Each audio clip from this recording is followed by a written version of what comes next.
সেই চন্দ্রদেব একদিন গৌর হরির কাছে এসে বলছে, কি এই যে তোমাকে বলছি শোনো,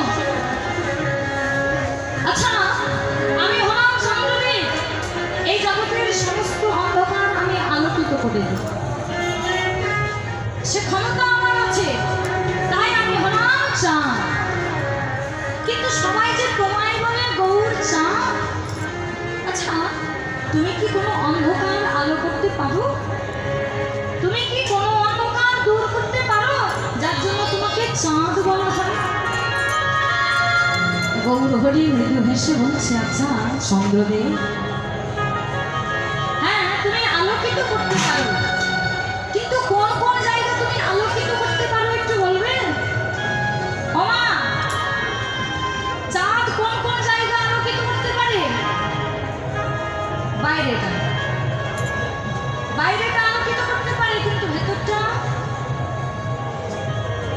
ধরুন একটা ঘর আছে, সেই ঘরের বাইরেটা চাঁদের আলোয় আলোকিত হয়, কিন্তু ভেতরটা হবে তা। গৌর হরি এসে বলছে, চন্দ্রদেব তুমি পারো মানুষের বাইরেটা আলোকিত করতে, কিন্তু আমি বাইরে নই গো, আমি যে তার ভেতরে আলো করে দিতে পারিনি। তাই গৌর হরি বলে হরি, তাই তো সবাই বলে আমায় গৌর চাঁদ। সেই দিন ওই গৌর হরির কথা শুনে চন্দ্রদেবের যে অহংকার ছিল, সেই অহংকারটা দূর হয়ে গেল। চন্দ্রদেব বলল, প্রভু আমি যে অহংকার করেছি, ভুল করেছি, তাই সে কি করলো না, আকাশে উঠে গিয়ে দাম কিরণ এমন ভাবে মাটিতে পড়লো, মাটিতে পড়ে চুর চুর হয়ে গেল। আর গৌর হরি সেই চন্দ্রদেবের টুকরোগুলোকে নিজের পায়ের আর হাতের নখে জায়গা দিল।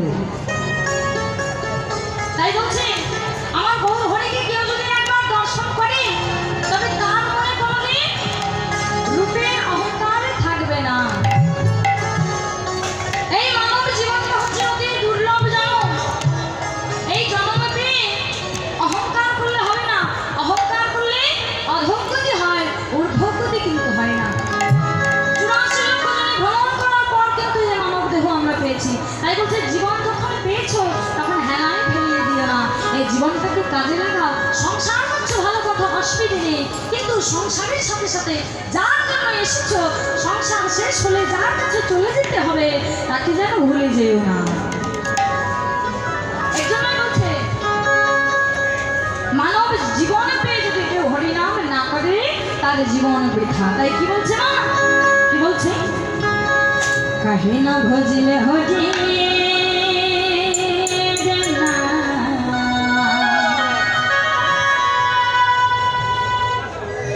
কাহে না ভজিলে হরি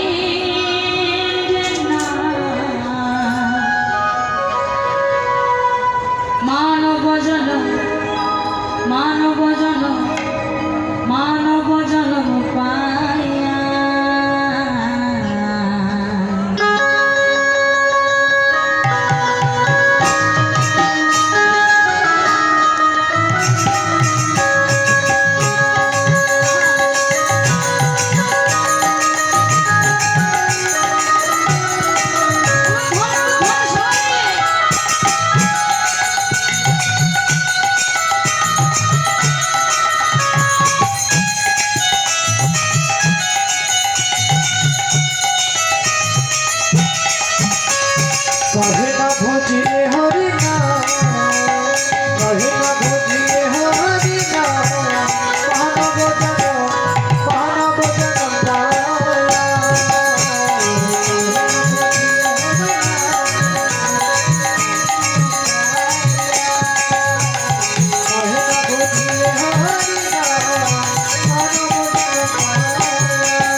সবার হয় না। রাধে রাধে। ও বাবা, এই যে একটা হাতের আঙুল দেখছেন সবগুলো সমান? সমান নয়। এই পৃথিবীতে অনেক মানুষ আছে, সমান নয়। তা অনেক মানুষ আছে যারা নিজেদের জাতির অহংকার করে, কিন্তু সবাই করে না। আমার কথা শুনে আমার রাগ করবেন না, কিন্তু সবাই করে না। তাহলে একটা জাতির অহংকার, একটা বিদ্যা, যে বললাম সবাই করে না, কিন্তু কেউ কেউ আছে, কিছু মানুষ আছে যারা যদি একটু পড়াশোনা করেছে তাহলে গ্রামের মানুষগুলোকে মানুষ বলে না, এরা হচ্ছে গাইয়া। এটা অহংকার। আবার হচ্ছে মহত্ব, মানে কারো স্থান যদি একটু উঁচুই হয় তাহলে ওই যে নিচের মানুষগুলোকে, সাধারণ মানুষগুলোকে মানুষ মনে হয়, এটা অহংকার। আবার রূপ, এটা অবশ্য আমার মায়েদের একটু বেশি হয়। কোন মা যদি আমার দেখতে একটু সুন্দর হয় গো, তাহলে কি করে? এই যে মেলায় এসেছে, মায়েরা মেলা পরে দেখবে আগে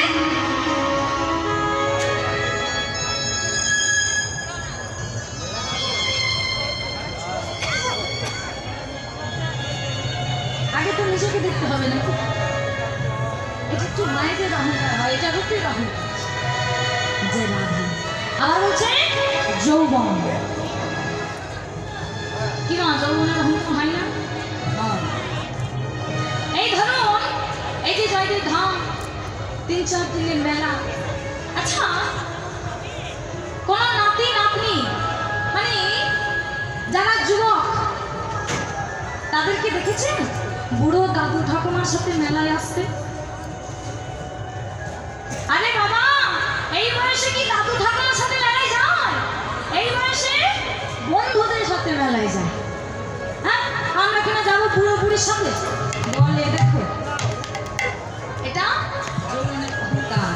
আচ্ছা মা, এই যে অহংকার গুলো আমরা করছি, যৌবনের অহংকার, আচ্ছা যৌবন কি সারা জীবন থাকবে? থাকবে বাবা? ও মা, আপনারা তো রান্না করেন, বেগুন পোড়া দেখেছেন? আস্তে আস্তে আস্তে আস্তে, বেগুন পোড়া দেখেছেন মা? হ্যাঁ, এই যে যৌবনটা দেখছেন না, এখন যতদিন যৌবন আছে ততদিন কি সুন্দর দেখতে, একেবারে টাটকা চামড়া, বেশ দেখতে ভালো। কিন্তু যেদিন যৌবন চলে যাবে, অবস্থা হয়ে যাবে সেই বেগুন পোড়ার মতো। যে রাধে।